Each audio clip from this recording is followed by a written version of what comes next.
Hello everyone, good evening and welcome to this live session on the IBPS Clerks Preliminary Exam Strategy brought to you by the TalentSprint Banker's Choice Program.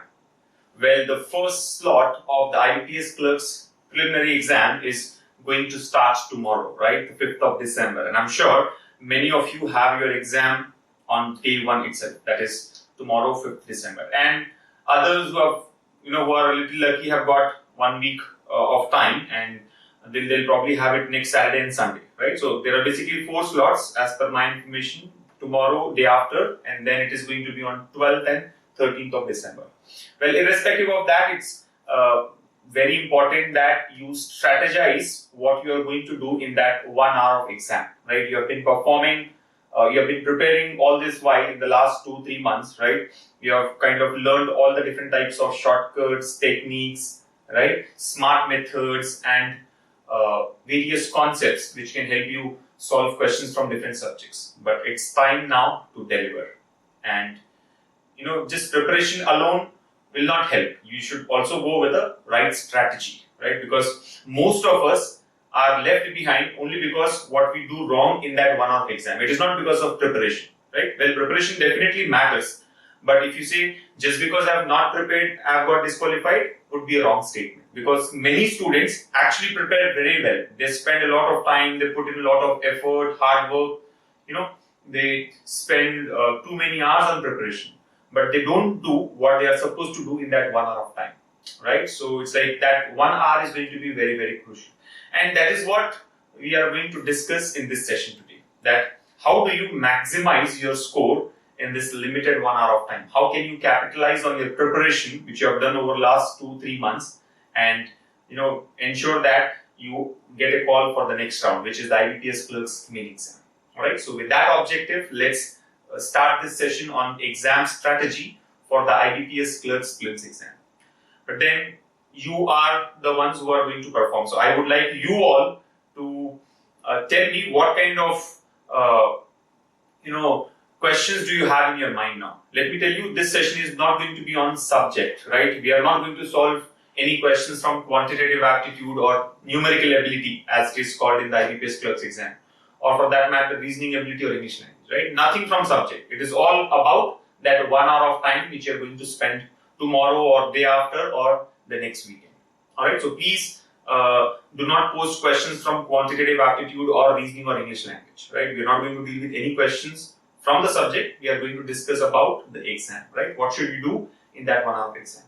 So firstly, I'm sure all of you are confident about your preparation. Alright, like I had always mentioned, if you think you can or you think you can't, you are right. So you have to believe in yourself. You have to stay. Well, that's not my quote, right? But it is true, right? The fact of the matter is, it is a true point. So we all need to follow that, and you all have to, really stay positive and believe in yourself that you can do it. Because it is not just preparation, like I've mentioned earlier. It is not preparation alone that matters. Your attitude, the way you control your emotions. If you unnecessarily get pressurized looking at other students or looking at how they are prepared, or start taking up that pressure, then it will only build itself and damage your performance. So ensure that you are like in full control of yourself. Alright, so I think the first question I would ask is, I would not ask a question. I would actually want to say that you have to be confident, right? Whether you have prepared or not, or you have prepared all the topics or not. Maybe some of you will say, I have not prepared on 1 or 2 topics from quant, or I have not prepared this area of reasoning. You can't really do anything in the last 24 hours, not even 24 hours, right? About 14-15 hours for the first slot tomorrow, right? So you can't really do anything in the next 24 hours or whatever time is left for your exam. So don't worry about that, right? Understand, for any kind of situation, for any kind of problem, there are 2 ways of, there are 2 things that matter, 2 important points. One is a circle of concern, the other is a circle of control, right? The circle of concern is what would be the cutoff. That's only a concern. What is going to be the cutoff is a concern. Can you really control it? No. So don't worry about that, right? Don't let such things disturb you. It is very, very important that you are very positive in these last few hours or the last few days of your exam. So make sure that you surround yourself with all positive things, vibrant things, which gives you positive energy, right? Some of you may not find this to be like really important, right? You may be feeling, what nonsense is this? How does that help? But all these things really matter, right? Your mood really matters, right? Just imagine, God forbid this should not happen, but imagine that for some reason you have reached the examination center just on time. You could have actually reached 15 minutes, before the, what is that called? Before the time of arrival, right? Before you're supposed to report there, right? Before the reporting time. But then you have just reached on time. However, you are allowed inside, but you have just reached. That alone may disturb your mood and may affect your performance, right? So reaching on time and reaching well before time. It's not just on time. You have to reach well before time and ensure that you're relaxed there. So what I'm trying to tell you here is not just preparation, right? You have to control every aspect. So this is in your control, right? The point actually started with two things: circle of concern and circle of control. So what is the concern? Cut off. Don't worry about that. What is in control? That you have to reach the examination center well in advance. Alright, so focus only on those things which can be controlled. Do not worry about things which cannot be controlled. Alright, because that will only affect your performance, like I've been telling you. So tell me, what are your questions? Right, let me start with that. Of course, we'll discuss important things here. I think there are two very important points which you need to follow. One is the time allocation between different subjects. You know the IBPS Clerks preliminary exam pattern, right? There are three subjects: numerical ability, right? Numerical ability, which is for 35 marks. You'll have 35 questions, 35 marks. Then we have reasoning ability, right? Reasoning ability again, 35 questions and 35 marks. And the last one here is English language. English language is for 30 questions and 30 marks. So this weightage is 35, 35 and 30. Altogether 100. So you are going to deal with 100 questions and the composite time given to you is 1 hour. You have 1 hour of time to give your best and ensure that you get a call for the next round. Next round, which is going to be the IBPS Clerks main exam. Well, I'm sure all of you are aware that this is the first time that the IBPS Clerks exam is being conducted in two phases, right? Up until last year, it used to be only one exam followed by interview. But this year, almost all the bank exams have been split into two phases, be it SBI PO or IBPS PO or IBPS Clerks now. Alright, so first there will be a preliminary exam, the pattern as you can see here. Then there is going to be a main exam, IBPS Clerks main exam. So all those who qualify here will be called for the main exam. Again, those who qualify in the main exam will be called for interview. So this is not the time to worry about main exam, right? You're very close to your preliminary, so just focus on this. So 100 questions, 100 marks and 1 hour of time. So like I said, there are two important things. One is, how do you split this 1 hour in these different sections? You cannot be deciding this tomorrow when you start taking the exam, right? You should go with the mindset that, this is the time allocation that I'm going to follow. There can be a 5% plus or minus, that's okay. But you cannot, suddenly change your time allocation, or you can't just spend more time on a particular subject with an impromptu decision, right? You have to be going with a proper mindset that I'll spend 15 minutes on this, 20 minutes on this, or maybe 25 minutes on this subject. Alright, we'll discuss. I'll tell you what is the ideal breakup of 1 hour in these three sections. But then, that's an important point, right? You have to follow proper time allocation and the sequence in which you will attempt the sections. Alright, even that matters. You will start with English language, or with reasoning ability, or with numerical ability. What should you do next, and what should you do at the end? Again, within a section, what type of questions will you attempt first? Right? For example, let's say you have started with numerical ability. So what should you do? Should you start with question number 1 and go up to 35, or should you come from 35 and follow it in the reverse order, or what should you actually do? Alright, so these 2-3 important points I cover. But then, there are other important things as well, right? So I'm just trying to understand what are all your queries based on which I can direct the session for the next 15-20 minutes. So, like I can see a question from Harsha. He says, which type of questions should be attempted first in quant? We'll definitely take care of it, don't worry, right? I'll only try and pick up those questions which I have not planned for, right? So, then there is a question from Gurleen, quant section, which questions to be chosen first? DI or simplifications and all? Usually I do DI first. Is it right to do DI first? Alright, so like I said, we'll discuss about the order in which you must attempt the questions. And we should think about cutoff before writing the exam. This is from Pranavi, I think, right? We should think about cutoff before writing the exam. Well, I would say I'm not really in favor of that one, right? Well, that can be a strategy, right? You can go with a strategy that I should attempt minimum 20 questions from quant, minimum 25 questions from reasoning, and minimum 22 questions from English, so that I can clear the cutoff. But I would say that's like, makes no sense. How would you know that by answering 20 questions you will clear the quant cutoff? Generally, the cutoff is low, I agree, but you never know. Cutoff is not something which is pre-decided, right? So that's one thing anyway we'll cover. And then which section should we attempt first? We'll discuss that. Seating arrangement. I think Pawan Kumar, PVN, I'm assuming that your name is Pawan Kumar, right? I'm just trying to guess your name there. PVN KMR. Seating arrangement, whether to leave or attempt.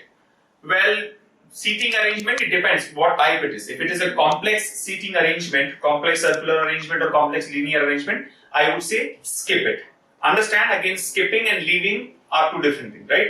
You skip it or you leave it for that time, right? Don't solve it immediately. What I'm trying to say is complex circular arrangements and complex linear arrangements, don't try to solve it immediately. Solve the remaining part of the paper. If time permits, come back to these questions, alright? And generally time never permits. So indirectly I'm saying that you should not solve these questions. But then the idea is not to solve them immediately, right? Only towards the end of the exam, you should try out those questions. But simple circular arrangements, simple linear arrangements, you should definitely give it a try. I mean, those are like, from the name itself, simple. So you can crack and get about 5 marks in 2 minutes, 2.5 minutes at best. So you should make sure that you attempt questions from simple circular and simple linear arrangements. Sentence rearrangement should be attempted or not? Well, this is from Sonali. Sonali, I think, firstly, I am not, I would say, the best person to ask this question to, right? Sentence rearrangement is from English language, but from what I know and from what I understand, sentence rearrangement is an easy topic. I'm sure you're talking about those where 5 sentences are given, but they are jumbled. You have to put them in a, coherent way so that it becomes proper paragraph. So I would say that you should attempt it, because there's like, one thing you do and you get 5 questions. Generally, you get 5 questions on that. So you should attempt it. Alright? And then I've started getting inputs like, first I'll do English and maths first, right? And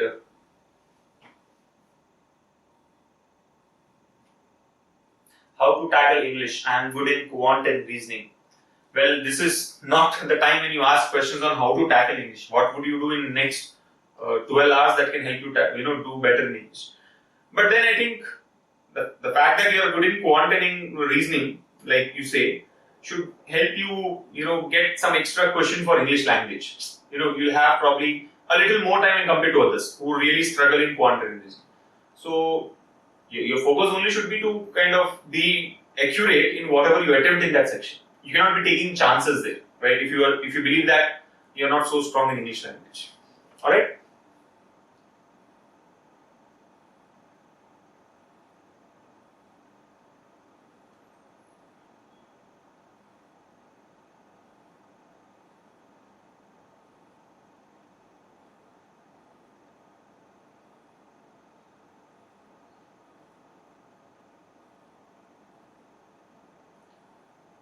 What about coded equations? Coded equations, in my view, is one of the easiest topics that you can get in the exam, right? That should actually be your trump card. Well, I will not be discussing how to solve those questions, but coded equations or coded inequations actually, right, is very, very simple. So you can't be skipping those kind of questions. So let's come back to this very important part now, right? How will you break up this 1 hour of time in these 3 sections, across these 3 sections? And I would actually want you guys to respond with your idea, right? I'm sure you have something in your mind about the breakup of 60 minutes across 3 sections. So just share that with me. I'll share what I think, and based on that, you can maybe do some changes, or you can go ahead with what you've decided. See, what I will be sharing here is what is comfortable for me. Understand? It cannot be, strategy cannot be common for all the students. If 10 lakh students are appearing for the exam, all the 10 lakhs would not go with the same strategy. Strategy is always a personal one, right? So I'll give you what is the most ideal thing. Now, based on your strengths, your weaknesses, what you believe in, what you don't believe in, you'll have to do some changes, right? Changes around that, okay? Because it's actually a personal strategy, right? Your strategy would be different from mine, would be different from somebody else's. So I'll give you the breakup of 1 hour, like what I think should be right, but I want you guys to respond first. So I think reasoning 30 minutes, English 10 minutes, and quant 20 minutes. I'm just reading out some of the responses. And somebody says 17 minutes. Well, this is interesting. 17 minutes and in English, 20 minutes in reasoning, 23 minutes in quant. So this seems to be a very, well thought allocation, right? 17, 20. I've never heard of these kind of allocations, but good. That shows that you have a proper plan, right? You have a very good plan that will spend 17 on English, 23 on quant, and 20 on reasoning. Then 25, 20, 15 is what one has to say here. I think strength. Reasoning 22, quant 23. Wow. So that's like interesting, right? Reasoning 22, quant. There's only a difference of 1 minute between reasoning and quant. Alright?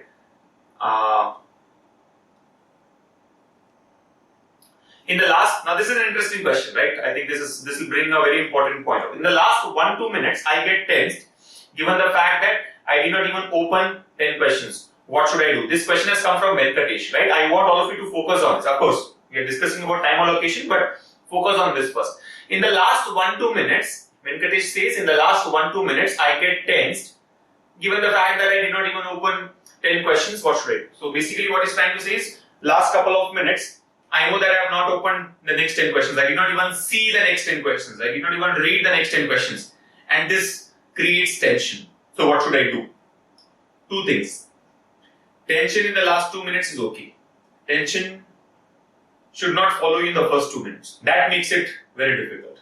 Last 2 minutes, even if you're tense, and what would you do? I mean, that will not affect your performance to a great extent, right? Same tension if you get in the first 2 minutes, then it is difficult because you have another 58 minutes to be spent in the exam. That's point number 1.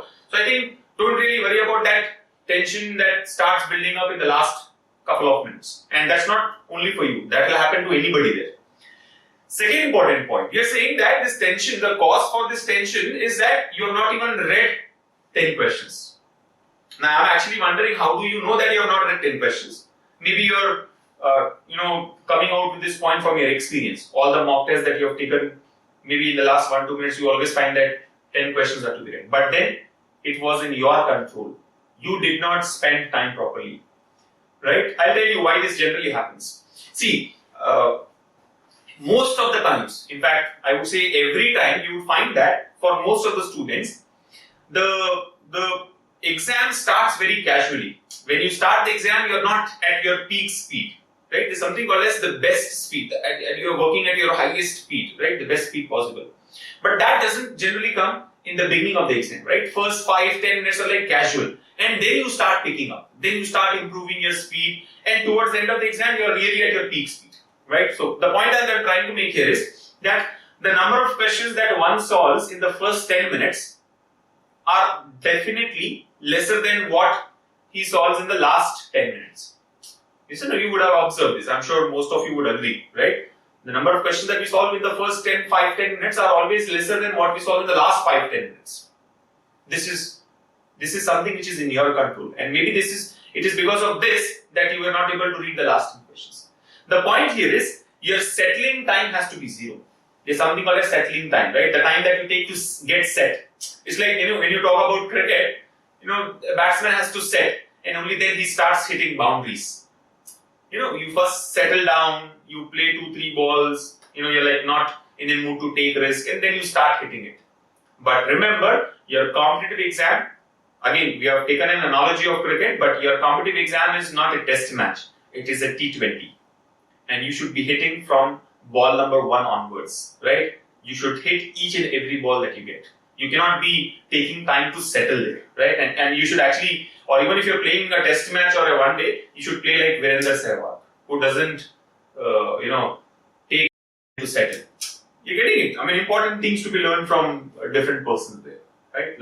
Like you would have known, like you would know, most of the batsmen first settle down and then hit a boundary, but Sehwag first hits a boundary and then settles down. So that's what you should do. Solve first 15 questions in 7-8 minutes, or maybe 10 minutes, whatever section you're attempting and all that, and then settle. Settle as in, again, you'll not be slowing down, but the point is you should not be slow, right? Solve every question as if you're solving it in the last 1 minute, last 30 seconds, last 45 seconds. Don't be slow towards the beginning of the exam.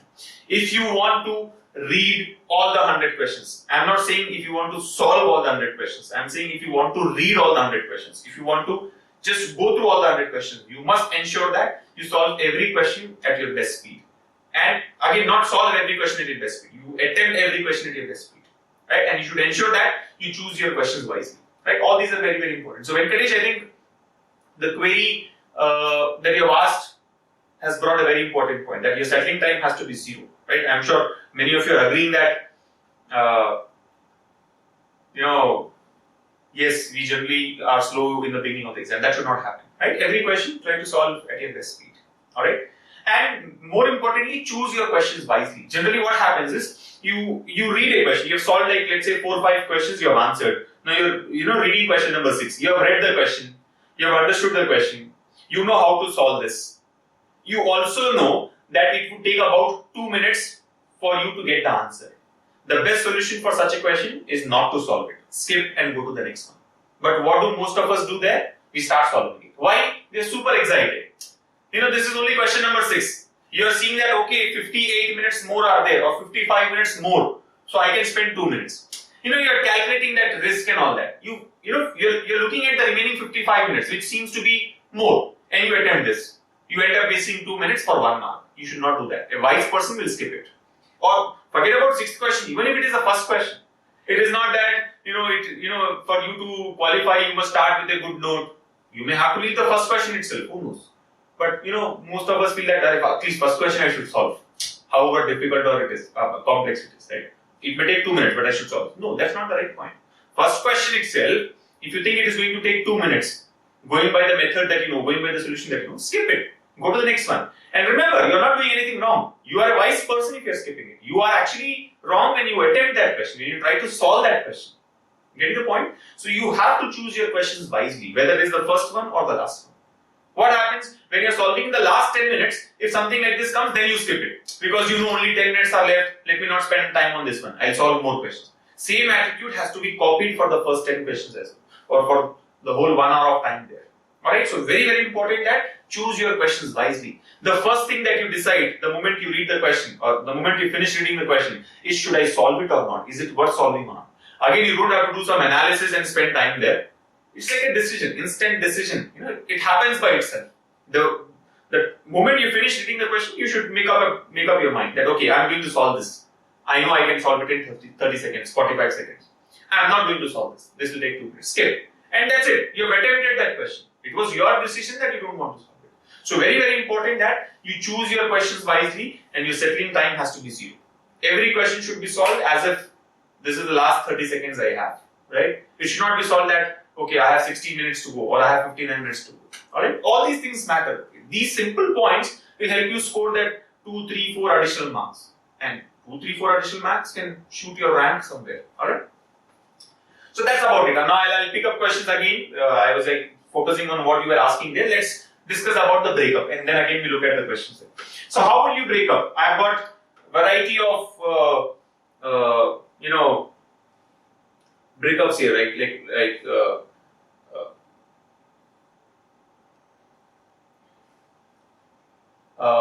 23 minutes, 22 minutes, I was telling you, right? 17 minutes, and somebody said 23 minutes, 15 minutes, 20 minutes, and all that. So which is correct. I think, firstly, you should understand that this section, what is the average breakup? 1 hour, 60 minutes. 60 minutes if you have to divide in 3 sections, 20 minutes for each section, right? But you cannot be spending 20 minutes for each section. Why? It would be wrong. Why? Because English language section has got lesser number of questions than compared to the other sections. So that makes it clear that here we should spend less than 20 minutes. Moreover, the questions in English would not take as much time as numerical ability and reasoning, right? Because here there is no solution. You either know the answer or you don't know the answer, right? Like questions on synonyms, antonyms, finding errors, right? Rearrangement, all that. It's just by the time you finish reading, you'll have some idea, right? Finding errors, there's no formula to get the answer. You read the statement, maybe you read it one more time, 2 times, 3 times, you'll know there is the error, or I don't know what the error is, right? So, keeping all these factors in mind, you must clearly spend much lesser time in English language when compared to numerical ability and reasoning, which is what I found in your responses there, right? Which is good. So, you will spend less than 20 minutes. Now, out of numerical ability and reasoning ability, what would you do? How will you decide that paper? Now, that depends on your strength, right? Like I've told you, I'll tell you something which is convenient to me, but then you also have to decide based on your own strength and weakness. Some of you are like very, very strong in reasoning. You can solve reasoning questions easily. So you would give lesser time to that. You can solve 35 questions of reasoning in lesser time when compared to 35 questions of numerical ability. And vice versa. Some of you are like very good in numerical ability. You can solve questions from this section very quickly and very easily. But numerical ability takes a toll on you. It takes you end up taking more time there. So you have to kind of ensure that you are spending a little more time when compared to numerical ability.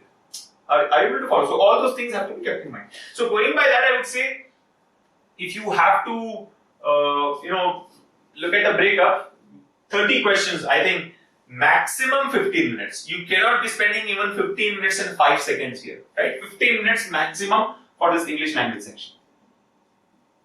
15 minutes for English language. You have to close it out. In fact, less than 15 minutes. I would say 12 to 15 minutes, right? About 12 to 15 minutes for that. Alright? Then between, how many minutes are left now? 45 minutes are left. You just break it up. I would say reasoning generally, I mean, if you are like prepared using smart methods and all that, reasoning would take lesser time compared to numerical. The advantage in reasoning is we get common data questions. Common data followed by 5 questions. So that's like a circular arrangement, simple circular arrangement, right? 5 questions have been asked with some common data. Now it's all about working on this common data, which will take about 2 minutes. Let's say 2 minutes. 2 minutes and 5 questions. But in numerical ability, what happens? We generally don't get common data questions. Every question is like independent. You have to like read that question, think about it. All those things have to be done. So there generally it takes a little longer. So I would say it is like this: 15 minutes, let's say 20 minutes here, and 25 minutes. Again, let me be very clear. If this does not match with what you have decided, don't worry, don't panic. I'm not saying that you have to strictly follow this, but at least the order has to be followed properly. I mean, order, and then like you cannot be spending 25 minutes for English language and 15 minutes for numerical. It doesn't take 25 minutes for English language. So the point is, it should be largely around this. Now, maybe 2 minutes lesser here, 2 minutes more, 23 minutes and 22 minutes. Somebody said 23 minutes for numerical ability and 22 minutes for reasoning. So, okay, nothing wrong with that, right? But it cannot be 10 minutes for reasoning and 40 minutes for numerical ability, or 35 minutes for numerical ability. That cannot happen. Right? It should be around this time. Alright? So, I think I would say try and keep it around this. Now, 12 to 15, maybe 20 to 22, again 23 to 25 minutes, 2 minutes, 3 minutes here and there is okay. Alright? That's about it. I think breakup is like this: 25 plus 20, 45, 45 plus 15, 60 minutes. Alright? Maybe, I think you must ensure that you don't end up spending more time here. Generally what happens, we don't realize, but we end up spending more time. Now, and whatever you have decided, let's say you have decided that this is 23 minutes, this is 22 minutes, and this is 15 minutes. You have to strictly follow that. Whatever be the location, strictly follow that. What is more important is following it. How do you break up is okay. That was your strategy. But the strategy will fail if you don't follow. So you have to ensure that if you have decided you will spend 23 minutes for numerical ability, after 23 minutes, just leave that section and go to the next one. Whether you have solved all the questions or not, whether you have attempted all the questions or not, that doesn't matter. You have decided that you spend 20. Go to the next section. Accordingly, follow the time limit and go to the next section. Finally, if you find, okay, still some time is left out, right? Let's say you have decided English language, I will take 15 minutes, but within 12 minutes you have closed it. So maybe those 3 minutes can be spent in the other section. But whatever you decide, follow it very, very strictly, otherwise it is going to be difficult. So that's about time allocation. Now let us also look at what should be the order in which you attempt sections. Which section should you attempt first? I would say your choice should be this. First attempt one of these two, numerical ability or reasoning ability, based on your strength, right? For example, you want to start with reasoning. Some of you may want to start with numerical ability, right? Like you are very strong in reasoning, you would like to start with reasoning. You are very strong in numerical ability, start with numerical ability. So first close these two sections and finally you go for English language. Maybe not all of you agree with me on this. Some of you may want to start with English language, which is okay, nothing wrong. But then whatever you decided, just follow. The point I'm trying to make is, you go with a strategy, you have to follow that. Alright? So order doesn't really matter. I mean, order is like sequence of sections is more important when there are 5 sections. When you go for IBPS Clerks mains exams, right? When there is computers and, what is that called? General awareness and banking, and when you go for, let's say, SBA exam, there is also marketing section, then order really matters. But within 3 sections, doesn't make much of a difference. More important is the time allocation. Alright? So I would say, like, let's say if I am taking the exam, I'll tell you what I would do. I'll first attempt numerical ability in the same order. Numerical ability, then reasoning ability, and then finally English language. Alright? So I think that's very, very important there. Alright?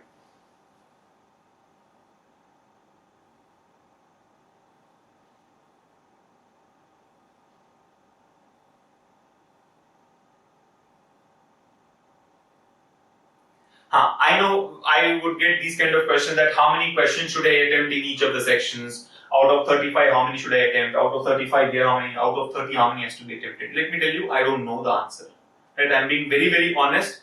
Questions like how many questions should be attempted from each section? Total number of questions, how many should be attempted out of 100? What will be the cutoff? What is the minimum marks I should score in each section so that I clear the cutoff? Right? I have no idea about this. And not just me. Nobody knows what is going to happen. Believe me, cutoff is like something which is it's not pre-decided, right? Cutoff is calculated, cutoff scores are calculated only after the exam gets over. And it is not just based on your performance, it is based on the performance of all the other students there. So you can't really predict, right? You may find some pattern in the last 10 years exams that have been conducted so far. But then even then, you cannot really predict, right? So do not worry about that. That's what I was telling you, right? Cutoff, number of questions minimum that have to get attempted, all these are concerns, circle of concerns. These come under circle of concern. You can't influence, right? What you can influence is what is in your control. And in your control is to perform, right? If you ask me how many questions should I attempt, now again, attempt has got different meanings. For me, I have always looked at attempt as touching that question. You have not solved it, was your decision. I would say, if you ask me how many questions should I attempt for numerical ability, I'll say 35 questions have to be attempted. How many questions should I attempt from reasoning ability? I'll say 35 questions have to be attempted. If you ask me how many should I attempt from English language, I'll say 30 have to be attempted. How many should I attempt from out of the whole exam? I'll say 100 questions have to be attempted. Now what matters is how many will you solve? Are you able to follow? For me, attempt is reading that question. I've told you, right? You have to choose your questions wisely.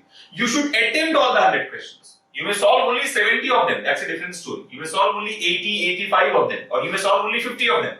That's a completely different story. But you must not step out of the examination hall without reading all the 100 questions. For me, attempt is like, it's like a batsman is, on strike.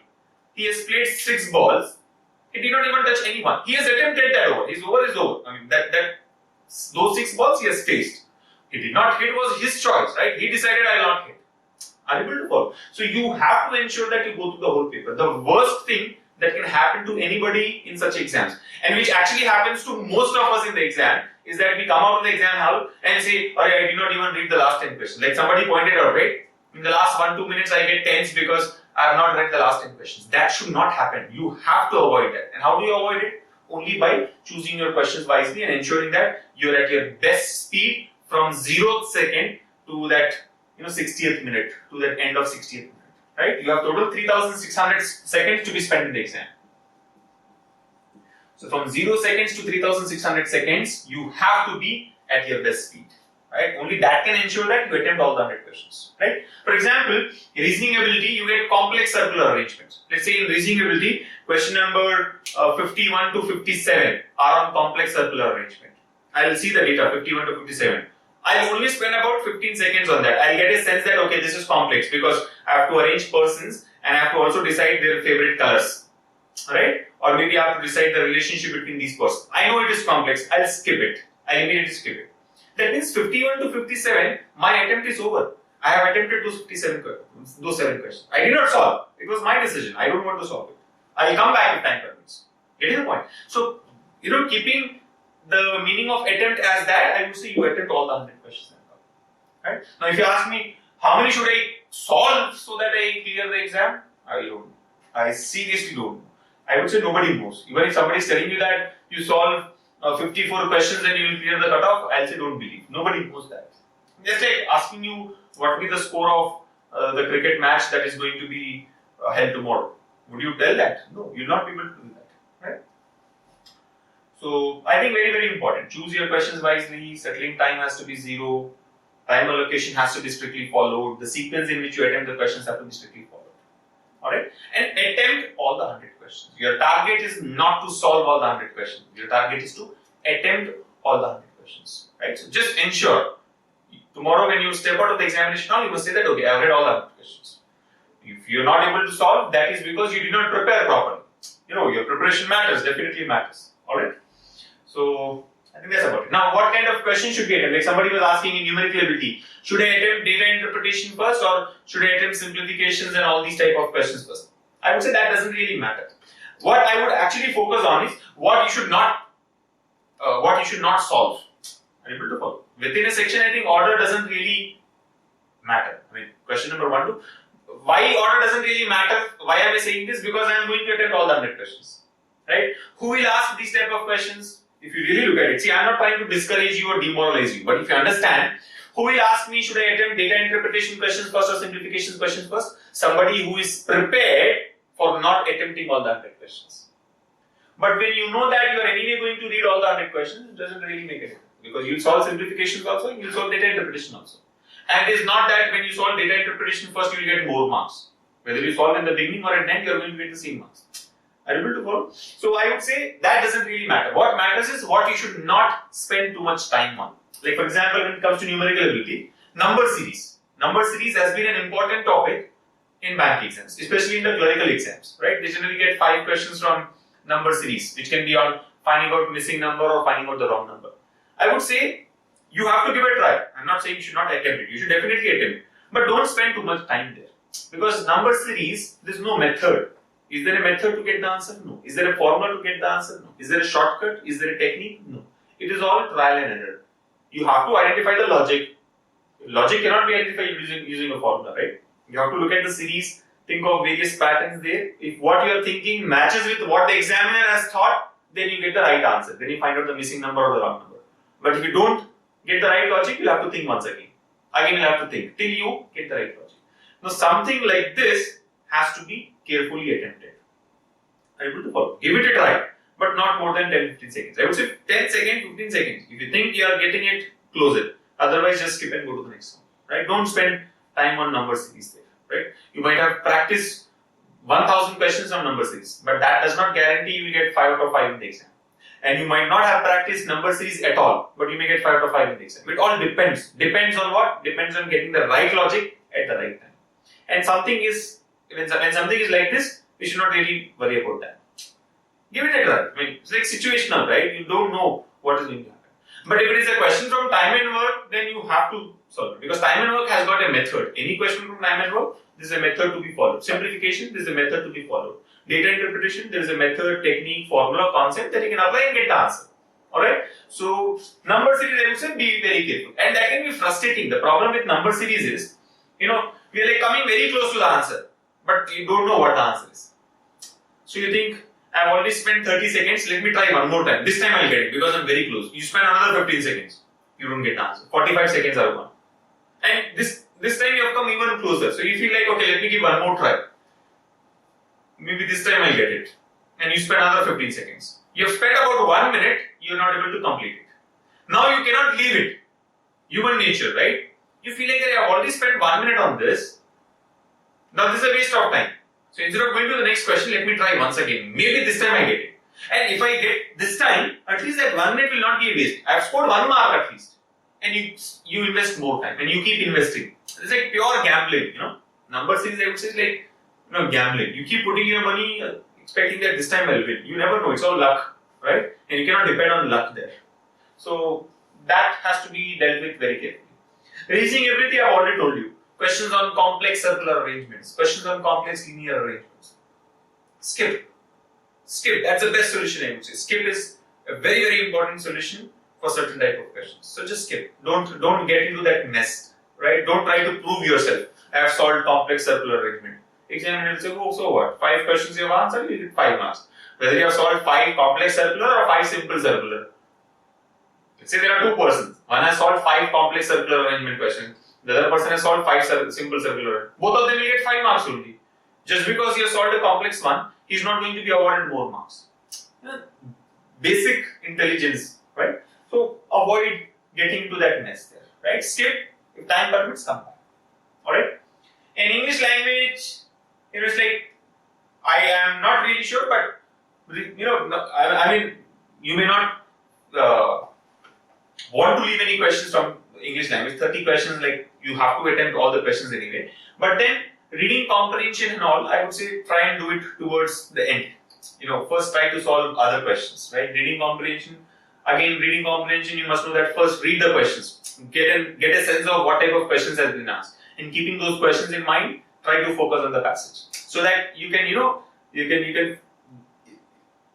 see that, okay, this is what I need, and based on that you can read it and try to find the answers easily. Alright?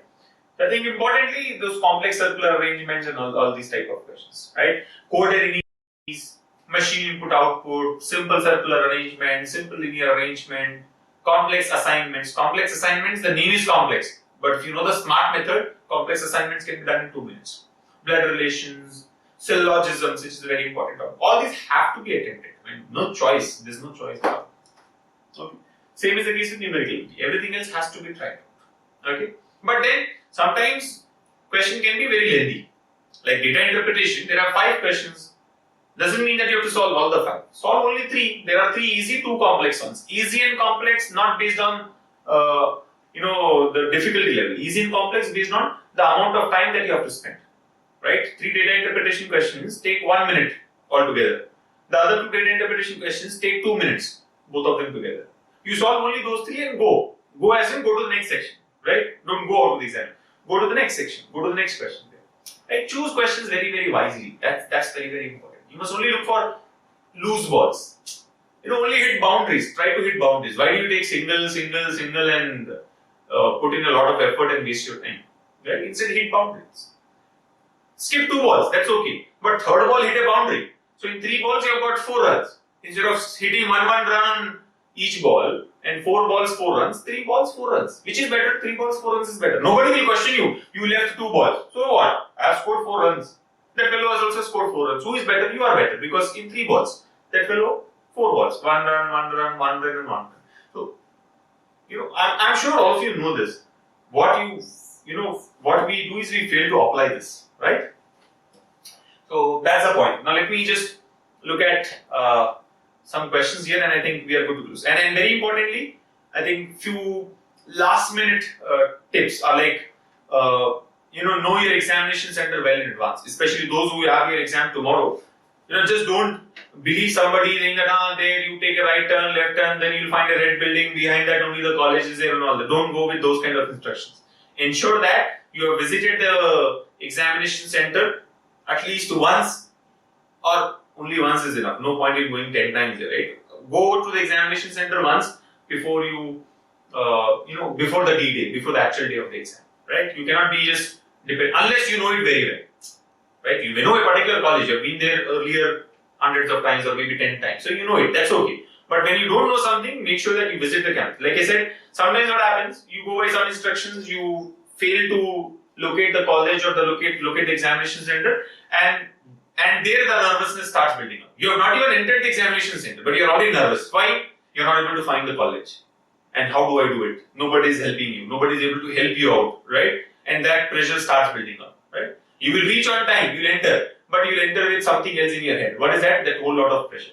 And then you see 100 students sitting in your classroom. That will double. What will double? The pressure will double. And then you sit there. You have seen that already those guys have filled all the details and all that. You have just started. 10 minutes are left. But, this is a very complex organ. This brain is a very complex thing. Still, people are trying to study and understand what really happens there. Okay? Unnecessary pressure starts building up and you fail to perform. You fail to give your best.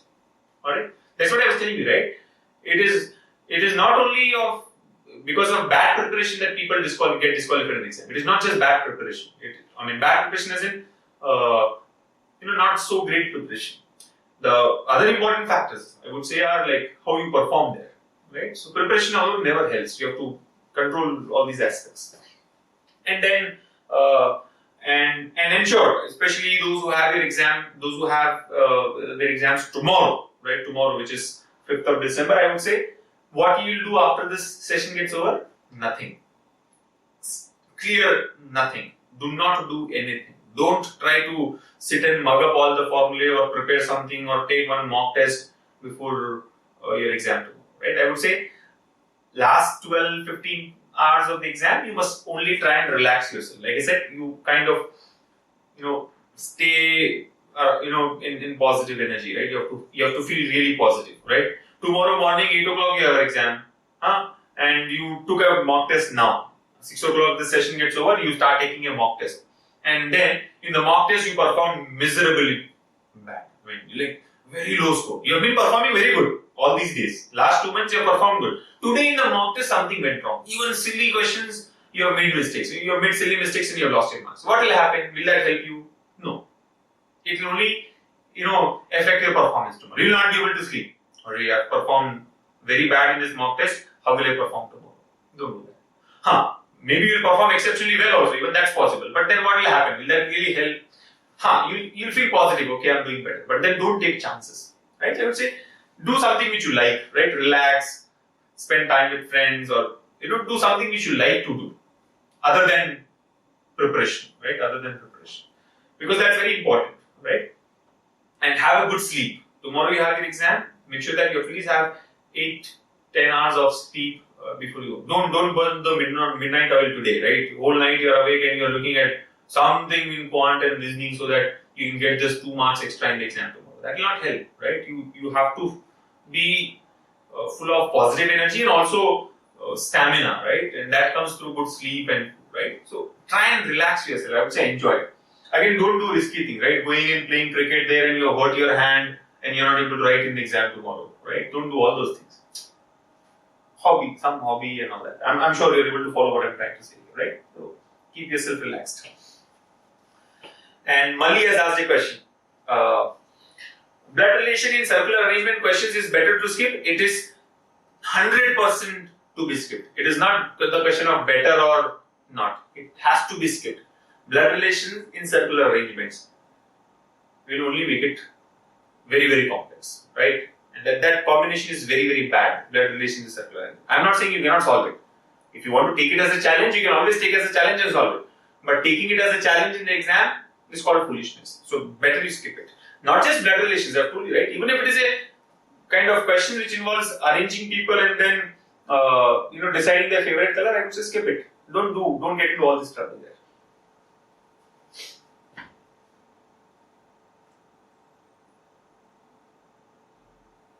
Yeah, I think Grover has given a very good suggestion here. He says in reading comprehension, I think synonyms and antonyms questions we should attempt first, as in that there is not much to it. Right? Reading comprehension, we get questions on there's this word in the passage, which of the following is closest in meaning and all that. So, or in what context the word was given. So those kind of questions. That's the reason I said first read the question and then read the passage, right?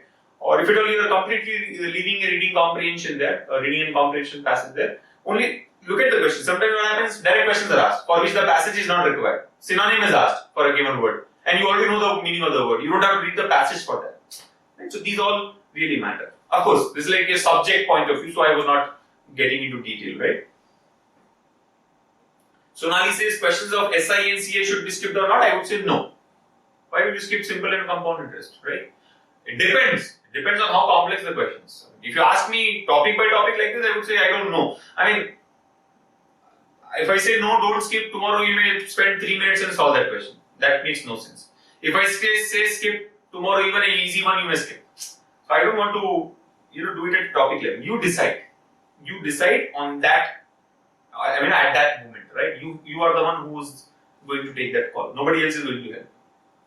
Alright?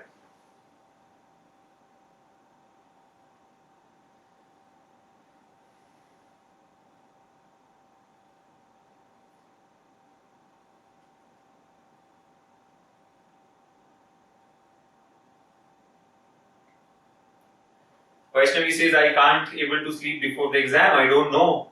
I don't get sleep. Even I don't get, like, you should meet a doctor now.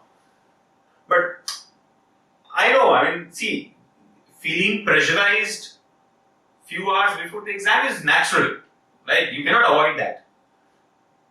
But if you start shivering and all that, like, exaggerating this, but then, okay.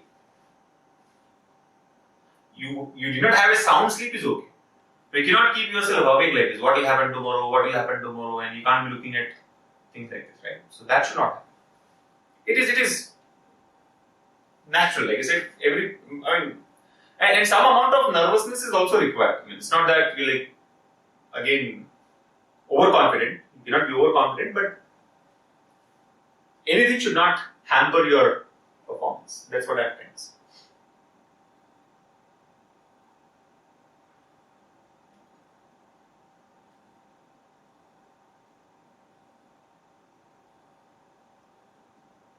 Many a times I've seen out of the examination center, all the students have their books in hands and they're like flipping those pages. I don't know what they do.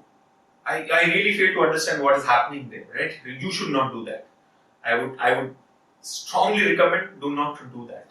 That flipping of pages in last 1 hour before the exam, standing out of the examination center, that security is whistling and calling you inside, but still you're flipping the papers, you're come along with your friends or that, and even when you're entering the examination hall like this, that book is there in your hand. And finally, when you step inside, you will give that to your dad. I've seen these kind of exams. That's the reason I'm quoting it, right? This is not exaggeration. Okay? It's like that guy is like stepping into the examination center, but that book is in his hand and he's like giving it like this. Okay. Trying to ensure till 0 seconds before the exam. But will that help? No. Don't do that. Right? Forget about before the exam, near the examination center. I would say you should not even carry any book to the examination center. Don't even do that. Don't even think of doing that.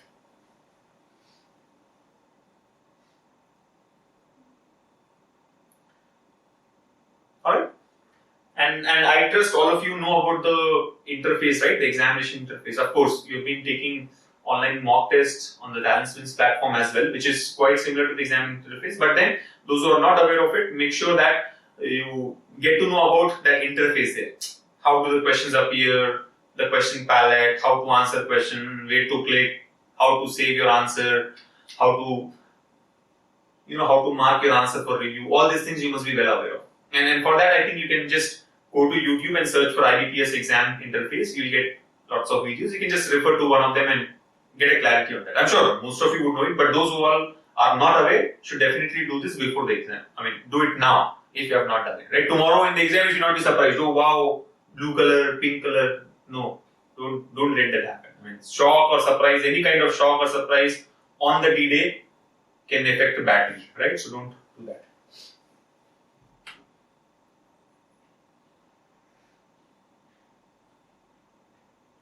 So I think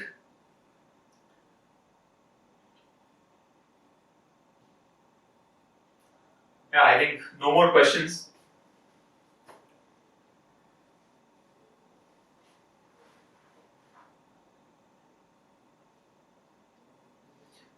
Suppose my time, reasoning 20, quant 25, English 15. If I solve 18 to 20 questions in first 20 minutes in reasoning, can I extend my time? I think, Mali, if you have been attending this session from the beginning, you would know that I clearly told that if you have decided 20 minutes for reasoning, and in these 20 minutes, let's say you have solved only 4 questions, you are at least being very, very, what do I say? I'm not getting the right word, right? You're at least saying that I've solved only 20 questions in those 20 minutes. The remaining 15 questions are there. So should I extend my time? I will say even if you have solved 4 questions in 20 minutes, then you should not extend your time. If you have decided 20 minutes, then it is 20 minutes. This is where most of us fail, right? See what happens. 20 minutes you have decided for reasoning ability. There are total 35 questions. First of all, that situation should not arise at all. If you have been following important points like choosing the question wisely and solving every question with your peak speed, then that situation will never arise. But in case, let's say, after in this 20th minute or in these 20 minutes, you are able to solve only 30 questions. So don't feel like there are only 5 questions are left. let me completely solve the reasoning section. Only 5 are there, right? I'll solve these 5 also. And don't spend another 5 minutes or 6 minutes or 10 minutes. Don't do that. What are you trying to prove? Will the examiner give you more marks when you say you solved all the 35 from reasoning? No. You may get 35 out of 35 in reasoning, but you lost numerical ability just by 0.5 marks or English language just by 0.25 marks. What will happen? It will only spoil the game, right? So that's why I have told you, very strictly follow the time allocation. You may not follow this time allocation. You decide your own strategy of this time allocation and sequence, but follow that. Right? Most of us fail to follow it, and because of which we are left behind in the exam. Okay.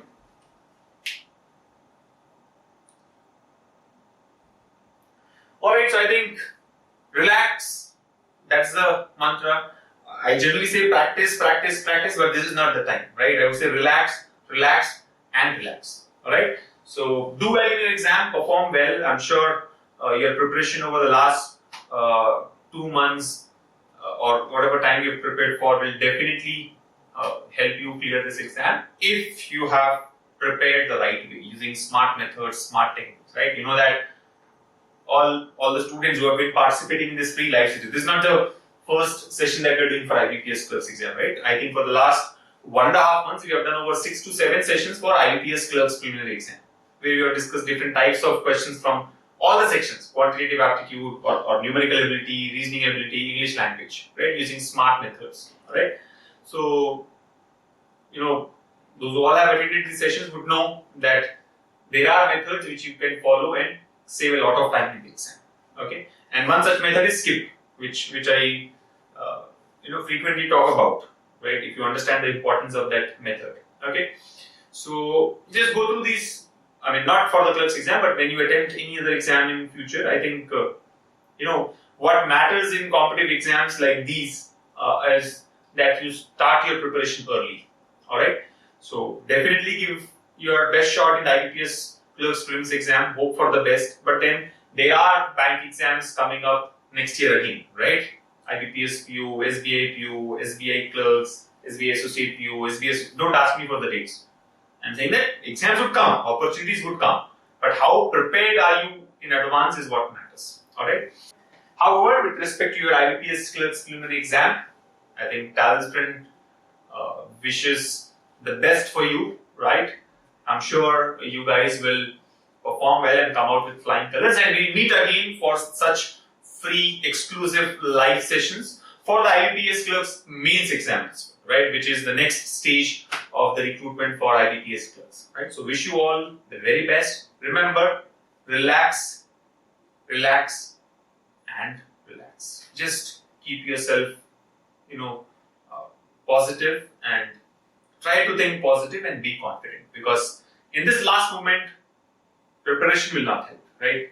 Being confident and being positive would really help. So I think I would just change my